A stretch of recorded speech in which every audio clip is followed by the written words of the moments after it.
वर्षों पहले हिमालय की ऊंचाइयों में फैला एक शांत सा इलाका अचानक एक ऐसी रहस्यमयी हलचल का केंद्र बन गया जिसने पूरे देश की सुरक्षा व्यवस्था को हिला दिया। बर्फ से ढकी उन चोटियों पर कुछ ऐसा घटित हो रहा था जिसे शुरुआत में सामान्य गतिविधि समझा गया, लेकिन धीरे धीरे ये स्थिति एक गंभीर चुनौती में बदलने लगी। रात के अंधेरे में उन ऊंचे पहाड़ों पर अज्ञात गतिविधियों के संकेत मिलने लगे। ठंडी हवाओं और घने बादलों के बीच ऐसी परछाइयां दिखाई देने लगी जो उस क्षेत्र के सामान्य पैटर्न से मेल नहीं खाती थी। ये संकेत किसी बड़े बदलाव की ओर इशारा कर रहे थे। राजधानी में स्थित नियंत्रण केंद्रों में अचानक हलचल तेज हो गई। स्क्रीन पर लगातार बदलते डेटा और चेतावनियों ने माहौल को गंभीर बना दिया।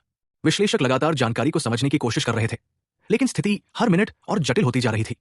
उच्च स्तर पर तत्काल बैठकें शुरू हुई, जहां स्थिति का मूल्यांकन किया गया और अगले कदमों पर विचार हुआ। निर्णय आसान नहीं था, क्योंकि मामला सिर्फ रणनीति का नहीं बल्कि देश की सीमाओं की सुरक्षा से जुड़ा था। कुछ ही समय बाद विशेष टीमों को सक्रिय किया गया। कठोर ठंड, कम ऑक्सीजन और कठिन भौगोलिक परिस्थितियों के बीच उन्हें आगे बढ़ने का आदेश मिला। ये यात्रा सामान्य नहीं थी। ये एक ऐसी परीक्षा थी जिसमें हर कदम जीवन और मृत्यु के बीच की दूरी तय कर रहा था। बर्फीली ढलानों पर धीरे धीरे आगे बढ़ते हुए टीम ने अपने लक्ष्य की ओर बढ़ना शुरू किया। हवा की तेज रफ्तार और गिरती बर्फ के बीच रास्ता और भी कठिन होता गया, लेकिन उनका संकल्प मजबूत था। ऊंचाई पर स्थित उन क्षेत्रों में तनाव लगातार बढ़ता गया। हर मोड़ पर अनिश्चितता थी और हर कदम सावधानी की मांग कर रहा था।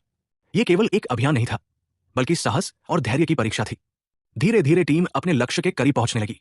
कठिन परिस्थितियों के बावजूद उनका ध्यान केंद्रित था और आगे बढ़ने का इरादा अटूट था। अंततः वो क्षण आया जब ऊंचाई पर स्थिति बदलने लगी। टीम ने अपने प्रयासों से एक महत्वपूर्ण सफलता हासिल की और वो क्षेत्र धीरे धीरे नियंत्रण में आने लगा। लेकिन इस पूरी यात्रा ने एक गहरी छाप छोड़ दी थी। ये केवल एक अभियान नहीं था, बल्कि उन लोगों की कहानी थी जिन्होंने असंभव परिस्थितियों में भी हार नहीं मानी। जब सूरज की पहली किरणें उन बर्फीली चोटियों पर पड़ी, तो वो सिर्फ एक सुबह नहीं थी। वो साहस, बलिदान और अटूट इच्छाशक्ति की गवाही थी।